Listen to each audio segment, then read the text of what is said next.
Good early afternoon. We are live here on the Blue Plate Special. I'm Andy Andrews, and you have joined us here at Wisdom Harbor Studios at the Wharf in Orange Beach, Alabama.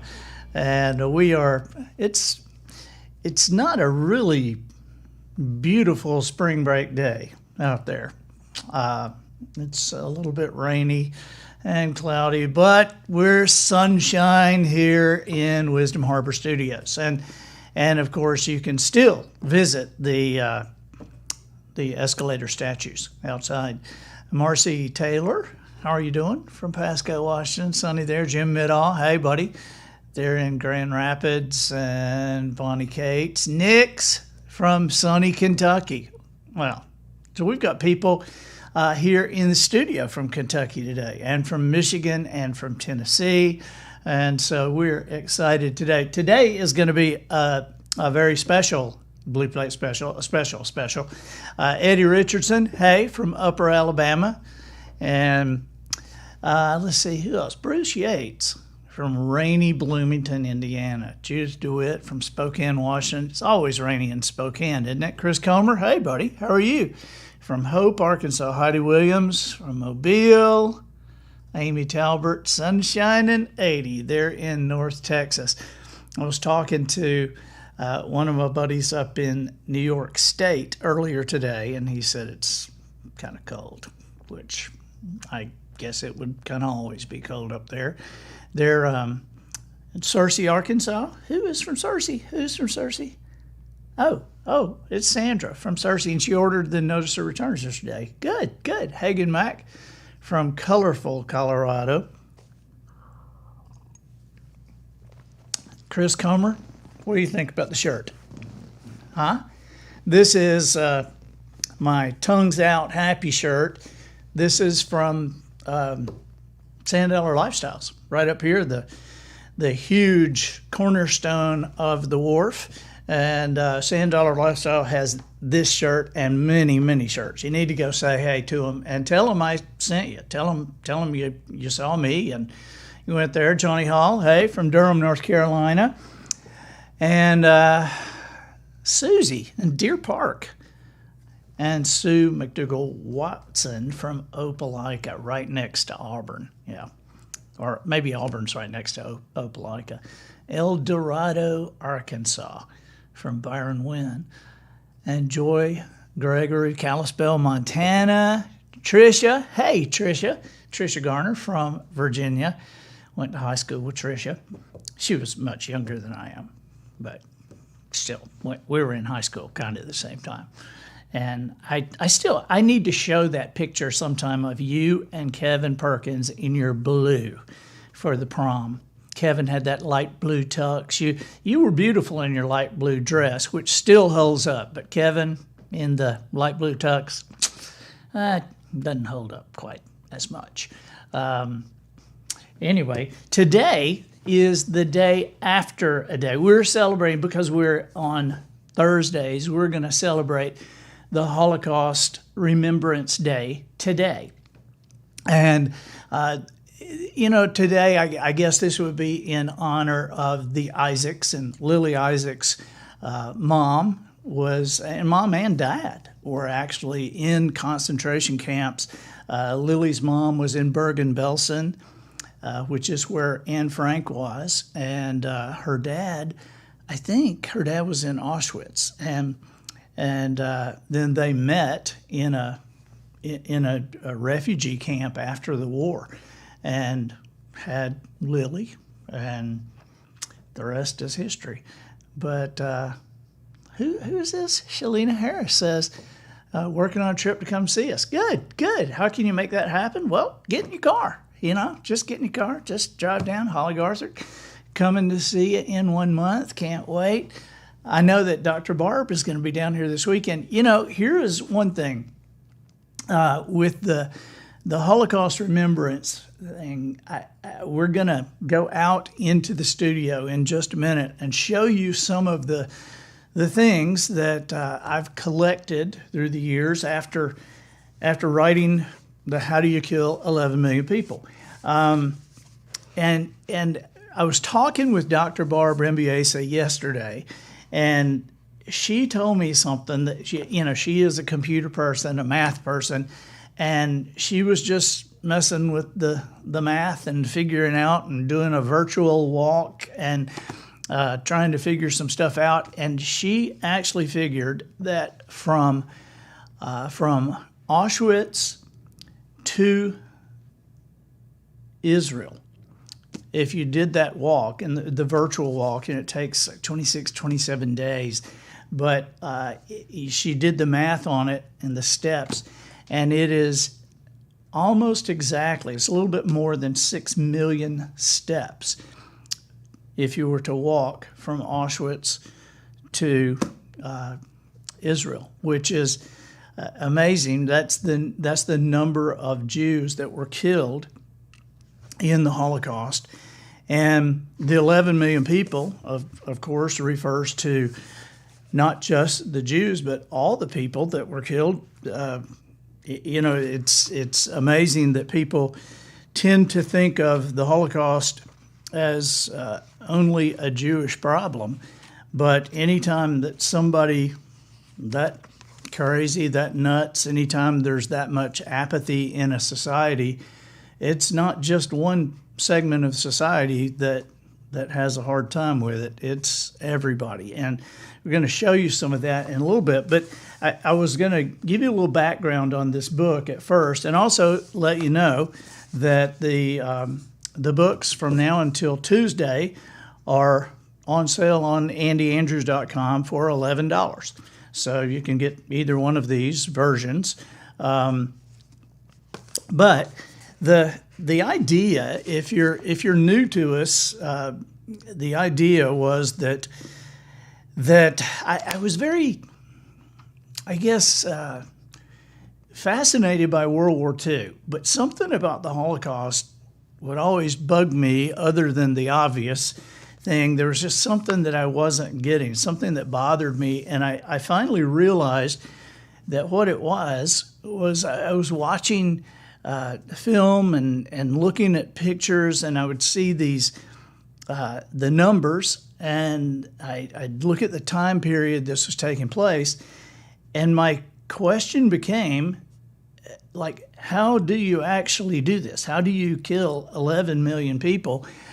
And I wasn't saying, how physically did you do that, because we all know the methods that Nazi Germany used to do that. And I'm not saying how crazy do you have to be.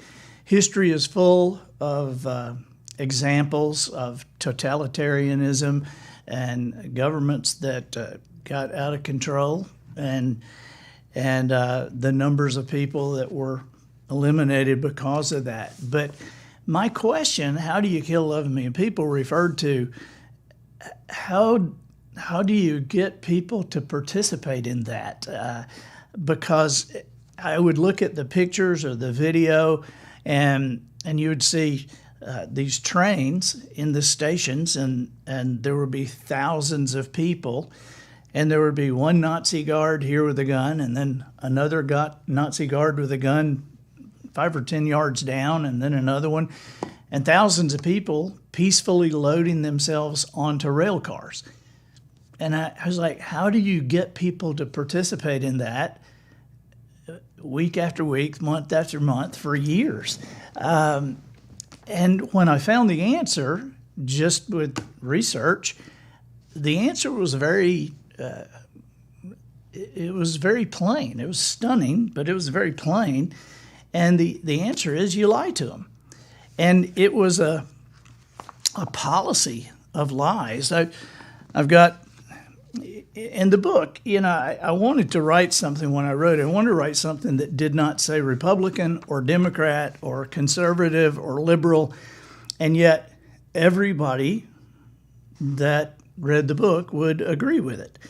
And so the idea of the book was to document what happened behind the scenes, and the mindset that really took place with both sides. And so according, and I'll read you this part here is according to testimony provided under oath by witnesses at the Nuremberg trials, including specific declarations made in court on January 3rd, 1946 by former SS officers. The act of transporting the Jews to death camps posed a particular challenge for the man who had been named operational manager of the Nazi genocide. Adolf Eichmann, known as the Master, was directed by written order in December 1941 to implement the final solution. Eichmann went about the task as if he were president of a multinational corporation. He set ambitious goals, recruited enthusiastic staff, and monitored the progress. He charted what worked and what didn't, and changed policy accordingly. Eichmann measured achievement in quotas filled. Success was rewarded, failure was punished. An intricate web of lies to be delivered in stages was designed to ensure the cooperation of the condemned but unknowing Jews. First, as barbed wire fences were erected encircling entire neighborhoods, Eichmann or his representatives met with Jewish leaders to assure them that the physical restrictions being placed upon their community in what later became known as ghettos were only temporary necessities of war. As long as they cooperated, he told them, no harm would come to those inside the fence. Second, bribes were taken from the Jews in promise of better living conditions. The bribes convinced the Jews that the situation was indeed temporary and that no further harm would befall them. After all, they reasoned, why would the Nazis accept bribes if they only intended to kill us and take everything anyway? These first two stages of deception were conducted to prevent uprisings or even escape. Finally, Eichmann would appear before a gathering of the entire ghetto. Accompanied by an entourage of no more than 30 local men and officers of his own, many were unarmed, he addressed the crowd in a strong, clear voice. According to sworn statements, these were very likely his exact words. Jews, at last it can be reported to you that the Russians are advancing on our eastern front. I apologize for the hasty way we brought you into our protection. Unfortunately, there was little time to explain. You have nothing to worry about. We want only the best for you. You will leave here shortly and be sent to very fine places indeed. You will work there. Your wives will stay at home and your children will go to school. You will have wonderful lives. We will all be terribly crowded on the trains, but the journey is short. Men, please keep your families together and board the rail cars in an orderly manner. Quickly now, my friends, we must hurry. The Jewish husbands and fathers were relieved by the explanation and comforted by the fact that there weren't more armed soldiers. They helped their families into the rail cars. The containers, designed to transport only 8 cows, were each packed with a minimum of 100 human beings and quickly padlocked. At that moment, they were lost. The trains rarely stopped until well inside the gates of Auschwitz, or Belzec, or Sobibor, or Treblinka. A list drawn up by the German ministry names more than 1,100 concentration camps and subcamps accessible by rail. And the Jewish Virtual Library says that it is estimated the Nazis established 15,000 camps in the occupied countries. So this was horrific, obviously. And the book is something that, again, it's the subtitle is Why the Truth Matters More Than You Think. And people are using the book to give to other people. It's incredibly nonpartisan because people, I mean, if you ask anybody, do you feel like that we should be able, that it should be okay for people to lie to us, for the government to lie to us? Everybody says no. And so there's some conclusions in here, and the book only takes like 15 minutes to read. Again, it's in a hardback with just the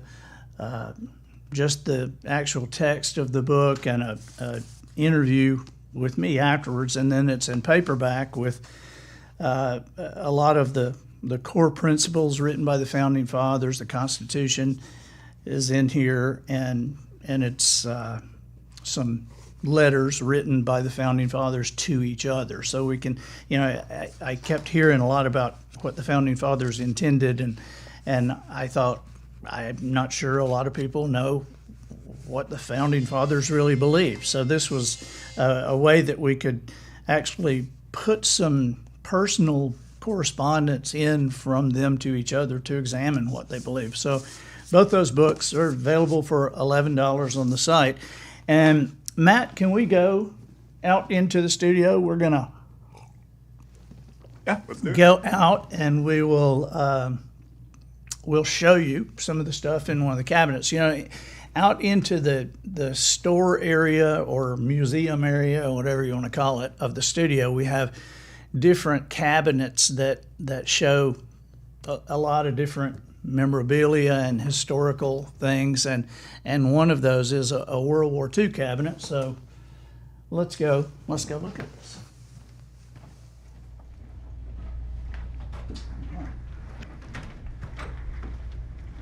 Hey guys, how are y'all doing?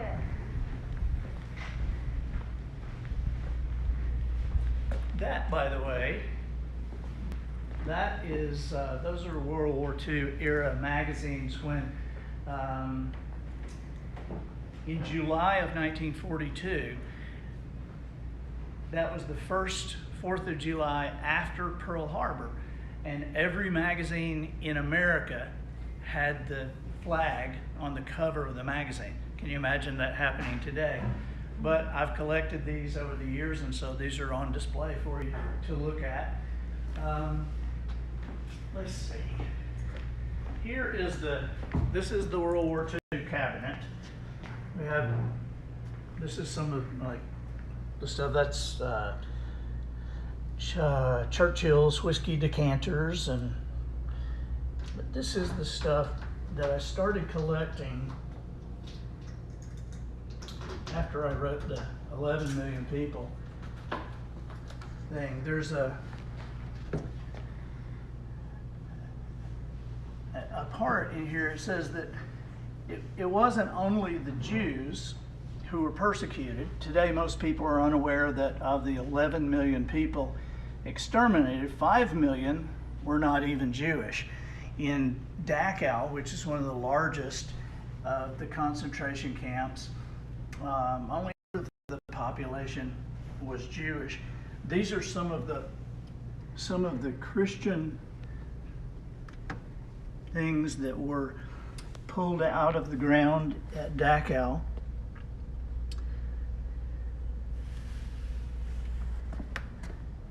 And we've all heard of the yellow triangles and yellow stars that the Jews were forced to wear for identification, but there were other colors, and so I managed to get different ones of these. Matt, you could like do close-ups of these as I tell. The brown triangles identified gypsies and those of Italian descent.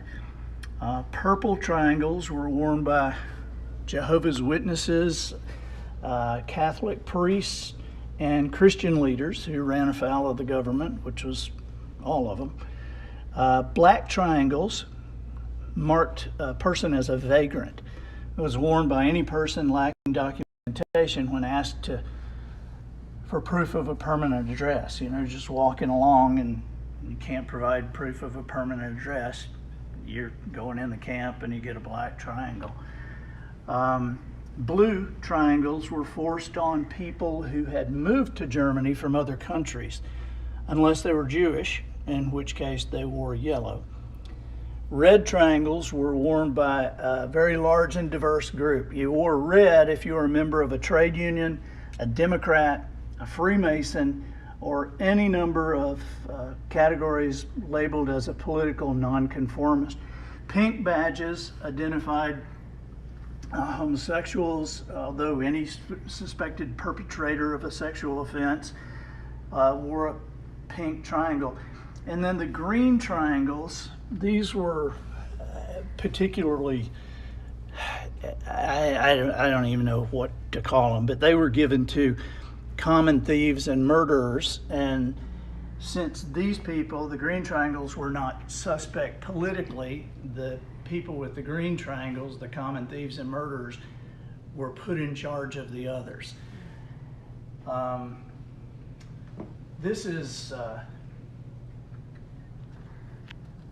a medal that was given to women who had more than 3 sons. So, you know, somebody to put in the army. This is an arrest warrant here for a Jewish person. That's also an arrest warrant there. This is an Iron Cross medal, and that Luger was taken from a Nazi colonel. This is a key from Bergen-Belsen. From Berchtesgaden. Excuse me. That's the key from Berchtesgaden, which was Hitler's retreat and his mountain retreat. And when the Allies overran it, I got that from a granddaughter. In fact, a lot of this stuff was from the grandchildren and great-grandchildren of the people who liberated the camps. This little girl, I don't know who she is, but when I saw that picture, it just tore at my heart. And you see, she has the star, and this is one of the stars that these were actually worn. This is how that star came off the printing press. These were not worn. These were cut out and then put on these things like this. Down here, there is a ration card right here. That's what the German people had to get gas or margarine or bread, and if you didn't have a ration card, you didn't get any of that. These are some of the rings. That's a picture of the rings that were taken from the Jews before they went into the gas chambers, and that's actually some of the rings. And then there's another arrest warrant. This is a barbed wire from Bergen-Belsen, where Anne Frank died, and these are keys from Bergen-Belsen, where she was as well. And this is it's the last thing that I'll show you there. That is a briefcase that when the camps were being liberated, General Eisenhower sent several generals with photographers to take pictures of all the things in the camps, because he said that if they didn't take pictures, that someday somebody was going to say this never happened, which is just happening. And so when I a lot of this I was able to get with estate sales and that kind of thing, and some of the larger pieces I was outbid for, and I started getting outbid by a lot of things, and I thought, man, what is happening? And at one point I realized I was getting outbid by the Holocaust Museum, and I thought I wasn't really sure that even a government should have all the memorabilia of its own past. And so I really worked hard to get this. This was the briefcase. There's the general stars on it, and as the bidding got up, I asked the lady who owned it. I asked her, I said, can I see the pictures? Because it was advertised as the pictures were inside. And I said, can I see the pictures to see what I'm bidding on? And she emailed me back and said, no, I'm never taking those pictures out again, and you can either get it or not get it. And so I did, and it was a couple of weeks later when it came in, UPS or something, and you know how you get something and you think, oh, what is this? And then in my office by myself, and I opened it up, and I know what this is. And so I got it out, opened it up, I took the pictures out, and I looked at them, and I put them back in, and then I went upstairs. SB was at the house, and Polly and SB were upstairs doing something, so I went upstairs and I showed the briefcase to Polly and SB, and I said, okay, this is what this is, and I'm gonna have it, but I don't ever want this opened, ever. I said there may be a case that when the boys are grown, that maybe some reason at some point that they would see it, but I don't think so. And so you guys don't ever need to open this. And it was one of those kind of things that, you know, you think you've seen everything. You think with the internet and with the films and the stories that you've heard, you think you've seen everything, but it was something I wish I could unsee. And so these are just some of the things that we have on display here that you can see. And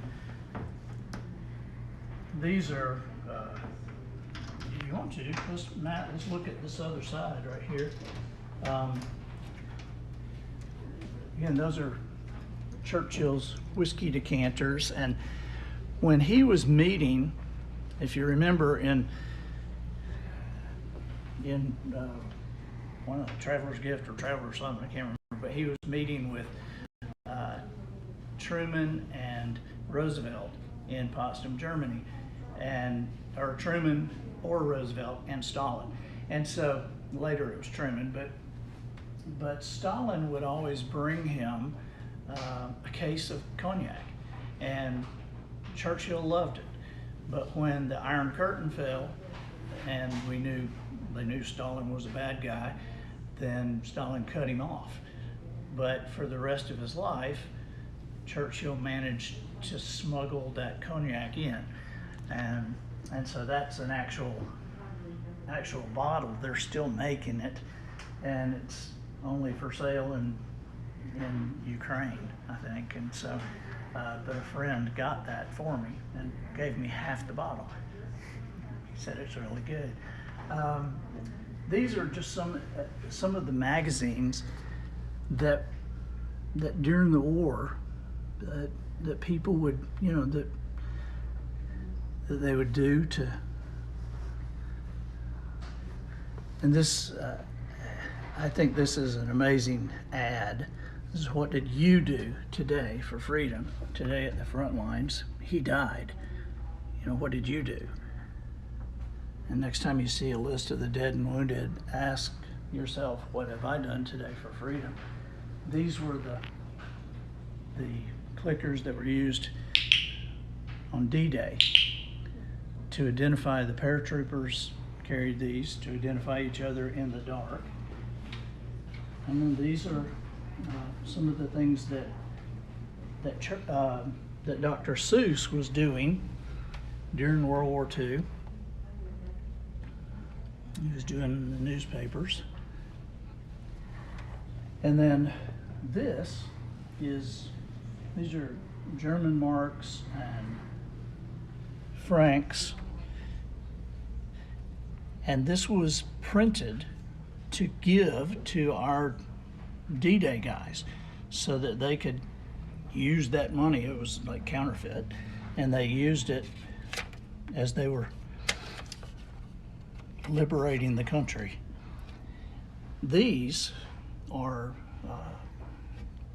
propaganda stamps that we dropped on Germany, and you see they're the Hitler thing, but with the death's head over him. And then after we won, the Allies allowed the Germans to continue using those stamps, but they were all marked with that on the stamp to be legal. Anyway, that's some of the stuff. And I understand some of you guys had a question or whatever. Did somebody have a question? Okay. All right. Well, let's go back in the studio and we'll close everything out.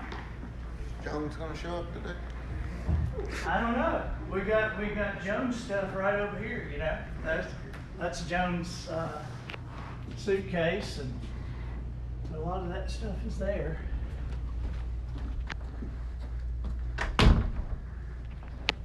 Okay. So are we back? Yep. Anyway, Rob Mitchell says people's words often don't match their deeds, and that's true. I appreciate you guys watching. This is a once a year thing to remember the Holocaust, and I know that some of you have seen a lot of this stuff. Nancy says, you imagine how terrible the pictures were, and they were. It's horrible to imagine what human beings can do to each other. And so anyway, it's something we should not forget, and something we should always be mindful of, and be careful of the lies. I mean, the truth really matters more than you know and more than we think. And so appreciate you being with us today, and we'll see you next Tuesday. And just so you remember, these are available on the site for $11 a piece, or there's a really big discount for the case prices if you want to give them away. And we appreciate you. And again, remembering Mom Isaacs. So thank you guys. Bye-bye.